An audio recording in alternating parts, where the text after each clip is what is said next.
ചിറ്റൂർ നല്ലേപ്പള്ളി ഭാഗത്താണ്. ഈ നല്ലേപ്പള്ളിയിൽ ഇന്ന് വൈകിട്ട് 4 മണിയോടുകൂടിയാണ് ഇത്തരത്തിലൊരു അപകടം സംഭവിച്ചത്. 2 സ്വകാര്യ ബസ്സുകൾ ഈ നല്ലേപ്പള്ളി കമ്പിളിച്ചുങ്കത്തിന് അടുത്ത് വെച്ച് ഈ അണ്ണാന്തോട് പറയുന്ന ഭാഗത്ത് വെച്ചാണ് കൂട്ടിയിടിച്ചത്. ഒന്ന് കൊഴിഞ്ഞാമ്പാറ ഭാഗത്തേക്ക് പോകുന്ന ബസ്സും മറ്റൊന്ന് തൃശ്ശൂർ ഭാഗത്തേക്ക് പോകുന്ന ബസ്സുകളാണ്. രണ്ടും സ്വകാര്യ ബസ്സുകളാണ്. ഈ അപകടത്തിൽ 20-ലധികം ആളുകൾക്ക് പരിക്കേറ്റിട്ടുണ്ട് എന്നാണ് മനസ്സിലാക്കാൻ സാധിച്ചിട്ടുള്ളത്. ഇവരെല്ലാം നാട്ടുകാരാണ്. ഇവർ ഈ അപകടം നടക്കുന്ന സമയത്ത് ഇവിടെ ഉണ്ടായിരുന്ന എന്താ ശരിക്കും സംഭവിച്ചത്? 2 ബസ്സും നേർക്ക് വന്നിട്ട് ഇടിച്ചതായിരുന്നു.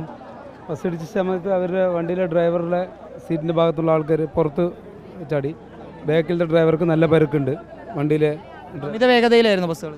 ഏകദേശം ടേണിംഗ് ആയിരുന്നു. അതിനനുസരിച്ചിട്ട് ടേണിംഗ് രണ്ടുപേരും ടേണിംഗ് ആയിരുന്നു. കവറേജ് തയ്യ കാരണം കൊണ്ട് സംഭവിച്ചത്. ഞായറാഴ്ച ആയതുകൊണ്ട് പൊതുവെ ആൾക്കാർ കുറവായിരുന്നു. ഇല്ലെങ്കിൽ സ്കൂൾ കുട്ടികളൊക്കെ ഉള്ള സമയമായിരുന്നു. ഇന്ന് പിന്നെ ഞായറാഴ്ച ആയതുകൊണ്ട് ആ ഒരു ചെറിയൊരു സമാധാനമുണ്ട്. എത്ര പേർക്ക് പരിക്ക് പറ്റിയതായാണ് മനസ്സിലാക്കാൻ? ഏകദേശം 10, 30, 40 ആളുടെ ഉള്ളിൽ പരിക്ക് പറ്റിയിട്ടുണ്ടാവും. 20 ആൾക്കാരെ എമർജൻസി ആയിട്ട് ഹോസ്പിറ്റലിൽ കൊണ്ടുപോയിട്ടുണ്ട്. ബസ്സിലെ ഡ്രൈവർക്ക് നല്ല പരുക്കുണ്ട്. 2 ഡ്രൈവർക്കും നല്ല പരുക്കുണ്ട്. ഇടുപ്പിന് താഴെ നല്ല പരുക്കുണ്ട്. ഡ്രൈവറിനെ പറഞ്ഞു കഴിഞ്ഞാൽ ഞങ്ങൾ കട്ടറിൽ കട്ട് ചെയ്തിട്ടാണ് പോലീസുകാർ എല്ലാവരും വന്നിട്ട് കട്ടറിൽ കട്ട് ചെയ്തിട്ടാണ് കൊണ്ടുപോയിരിക്കുന്നത്. എടുത്ത് മാറ്റിയിട്ട് കൊണ്ടുപോയിരിക്കണം. എത്ര പേർക്ക് പരിക്കുണ്ട്? മാക്സിമം എന്തായാലും ഒരു 10, 25 പേര് 30 പേര് മേലെ ഉണ്ടാവും. ഏത് ആശുപത്രിക്ക്? ചിറ്റൂർ ആശുപത്രിക്ക് കുറച്ച് ജില്ലയാണ് പോയിരിക്കുന്നത്. താലൂക്ക് ആശുപത്രി, അത്താണി, കുത്താണി, ജില്ലാ ഹോസ്പിറ്റല് എല്ലാത്തിലും പോയിട്ടുണ്ട്. ആർക്കെങ്കിലും സാരമായി പരിക്കേറ്റിട്ടുണ്ട്? ഇല്ല, അത് ഡ്രൈവർമാരും മാത്രമാണ് കൂടുതലുമായിട്ട് പരിക്കായിട്ടിരിക്കുന്നത്. ആ ബസ്സിലെ ഡ്രൈവർക്കാണ് കൂടുതൽ പരുക്ക്. കൊഴിഞ്ഞാമ്പാറയിലേക്ക് പോയിരുന്ന ബസ്സിന്റെ ഡ്രൈവർ പോകുന്ന ബസ്സിലേക്ക് ഡ്രൈവറാണ് കൂടുതൽ പരുക്കുള്ളത്. ഈ വളവിൽ അശ്രദ്ധയോടുകൂടി വാഹനം ഓടിച്ചു വന്നതാണ്? അല്ല, ഇതിപ്പോ അങ്ങനെ പറയാൻ പറ്റില്ല. അമിത വേഗത പറയാനില്ല. ടോട്ടൽ അപകട വളവാണ്. അതുകൊണ്ട് ആർക്ക് വേണേലും സംഭവിക്കാതെ സംഭവിക്കുന്നതാണ്.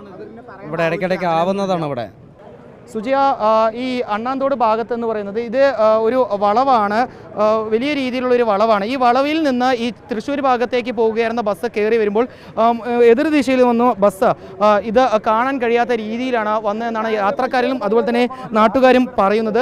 സ്ഥിരമായി അപകടം നടക്കാറുള്ള ഒരു മേഖലയാണ് ഇതെന്നും നാട്ടുകാർ പറയുന്നത്. ഇതിനു മുമ്പും പല തവണ ഈ ഒരു മേഖലയിൽ വെച്ച് അപകടം നടന്നതായാണ് നാട്ടുകാരിൽ നിന്നും മനസ്സിലാക്കാൻ സാധിച്ചിട്ടുള്ളത്. സ്ഥിര അപകട വളവാണ്. സ്ഥിര അപകട വളവാണ് ഇത്. ഇതിന്റെ മുൻപ് ഒരു 7 പേര് ഒരുമിച്ച് മരിച്ചിട്ടുണ്ട് കുറേ വർഷങ്ങൾക്ക് മുൻപ്. വളരെ ബുദ്ധിമുട്ടാണ്. വരുമ്പോൾ കാണാൻ കഴിയില്ല. ഇവിടെ കഴിയാനുള്ള ഇത് ഇതിൽ കൂടെ കയറി വരുന്ന സമയത്ത് കാണാൻ കഴിയില്ല. എനി ടൈം വർഷം ഇവിടെ അപകട മേഖലയാണിത്. ഇതിനൊരു വളവ് നൂർത്തിയേ പറ്റുള്ളൂ. നിങ്ങൾ ആവശ്യപ്പെട്ടിട്ടുണ്ട്, കൊടുത്തിട്ടുണ്ട്. അല്ല, കുറച്ച് ഡ്രൈവറാണെന്ന് തോന്നുന്നു. ഇതെന്താ ഇവിടെ ബാക്കിലെ വണ്ടിയിലാണ് കണ്ടക്ടറാണ്. അപകട മേഖലയാണെന്നാണ് സാധാരണ ദിവസവും ഉണ്ട്. ഇത് എപ്പോഴും ശരിയാക്കേണ്ട സമയം നമുക്ക് കഴിഞ്ഞു പോയി. ഇതല്ല, ഇതിന് മുമ്പ് ഒരുപാട് ഇവിടെ സംഭവിച്ചിട്ടുണ്ട്. ഒരുപാട് സംഭവിച്ചിട്ടുണ്ട്. സാഹചര്യം എടുത്തിട്ടില്ല. ഇവിടെ നിറയെ ആക്സിഡന്റ് ഉണ്ടായിട്ടുണ്ട്. പക്ഷേ ഇവിടെ എല്ലാം അശ്രദ്ധ കൊണ്ട്. കാരണം ഇവിടെ ആരും ടേണിംഗ് ആണ്, വല്ല ഓവർ സ്പീഡാണ്. സത്യസന്ധം പറയാം, ഇവിടെ നിറയെ ആക്സിഡന്റ് ഉണ്ടായിട്ടുണ്ട്. പക്ഷേ ഞങ്ങളെല്ലാവരും ഈ പ്രദേശികളാണ്. പക്ഷേ ഇവിടെ ഈ തൃശ്ശൂർ വണ്ടിക്കാരില്ലേ, ഇവിടെ അവർ കറക്റ്റ് ഡ്രൈവിംഗ് സെക്ഷൻ അല്ല. അവർ ഓവർ സ്പീഡ്, പിന്നെ ഇവിടെ ചോദിക്കാൻ ആരുമില്ല. അങ്ങനെയുള്ളൊരു സ്വന്തം ചിന്തയിൽ ഗുണ്ടായിസം പറയാലോ.